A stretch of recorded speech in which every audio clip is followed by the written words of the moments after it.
നിലവിൽ കേരളത്തിൽ ഒരു മുന്നണിയുമായും സഖ്യമില്ലെന്ന SDPI. BJP അക്കൗണ്ട് തുറക്കാതിരിക്കാൻ ജാഗ്രത പുലർത്തണം.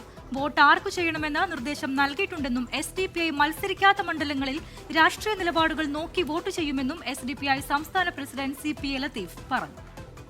SDPI നമുക്ക് എല്ലാവർക്കും അറിയാം, നിലവിലൊരു മുന്നണിയുടെയും ഭാഗമല്ല. ഏതെങ്കിലും ഒരു മുന്നണിയുമായി ധാരണയോ സഖ്യമോ നീക്കുപോക്കോ ഒന്നും പാർട്ടി ഇതുവരെ സ്വീകരിച്ചിട്ടില്ല. കേരളത്തിൽ വീണ്ടും കേരളത്തിൽ BJP അക്കൗണ്ട് തുടങ്ങാതിരിക്കാൻ, അല്ലെങ്കിൽ നമ്മൾ നേരത്തെ പൊട്ടിച്ച മതേതര കേരളം പൊട്ടിച്ച ആ അക്കൗണ്ട് വീണ്ടും ഓപ്പൺ ചെയ്യാതിരിക്കാനുള്ള, അവർക്കൊരു നിയമസഭാ പ്രാതിനിധ്യം വരാതിരിക്കാനുള്ള ശക്തമായ ഇടപെടലുകൾ, ജാഗ്രത കേരളത്തിലെ മുന്നണികൾ, പൊതുസമൂഹം ഉണ്ടാകണം. മത്സരിക്കാത്ത 104 മണ്ഡലങ്ങളിൽ ഒരു രാഷ്ട്രീയ നിലപാട് പാർട്ടി സ്വീകരിച്ച് മുന്നോട്ട് പോവുകയാണ്. വിവരങ്ങളുമായി ഇപ്പോൾ ഷാരിഖ് ചേരുന്നുണ്ട് പാലക്കാട്. ഷാരിഖ്, SDPI എന്താണ് അവരുടെ നിലപാടായി വ്യക്തമാക്കുന്നത്? ഷാരിഖ്,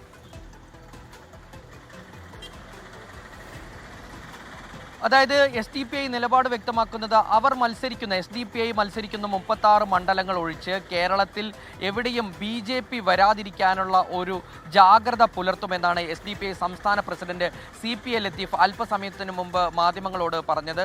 അതായത് കേരളത്തിൽ മഞ്ചേശ്വരം, പാലക്കാട്, നേമം ഉൾപ്പെടെയുള്ള മണ്ഡലങ്ങളിൽ BJP വരാതിരിക്കാനുള്ള രാഷ്ട്രീയ ജാഗ്രത പുലർത്തും. ഇതുമായി ബന്ധപ്പെട്ട് SDPI പ്രവർത്തകർക്കും അനുഭാവികൾക്കും നിർദ്ദേശം നൽകി. ഈ നിർദ്ദേശം അവർ SDPIയോട് അനുബന്ധിച്ച് നിൽക്കുന്ന കുടുംബങ്ങൾക്ക് കൈമാറുമെന്നാണ് അവർ പറയുന്നത്.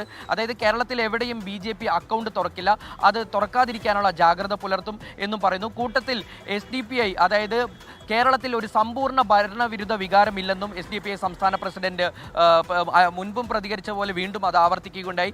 സമ്പൂർണ്ണ ഒരു ഭരണവിരുദ്ധ വികാരമില്ല.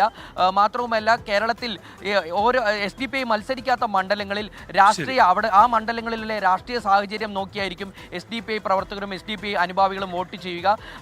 അതായത് അവർ പറഞ്ഞു വെക്കുന്നത് SDPI ഒരു വർഗീയ ശക്തിയല്ല, SDPI ഇതുവരെയായിട്ട് വർഗീയപരമായിട്ടുള്ള ഒരു കാര്യങ്ങളിലും ഏർപ്പെട്ടിട്ടില്ല എന്ന് പറയുന്നു. അതായത് VD സതീശനുള്ള മറുപടിയായിട്ടാണ് അദ്ദേഹം അത്തരത്തിൽ ഒരു പ്രതികരണം നടത്തിയത്. VD സതീശൻ SDPI വർഗീയ ശക്തിയാണെന്നും SDPIയുടെ വോട്ട് വേണ്ട എന്ന് പറയുമ്പോൾ SDPI ഒരിക്കലും ഇതുവരെയായിട്ട് വർഗീയപരമായി ഒരു പ്രഖ്യാപനവും ഒന്നും നടത്തിയിട്ടില്ല തെരഞ്ഞെടുപ്പുമായി ബന്ധപ്പെട്ട് നിലപാട് വ്യക്തമാക്കിയിരിക്കുകയാണ്. ഷാരിഖാണ് വിശദാംശങ്ങൾ നൽകിയത്.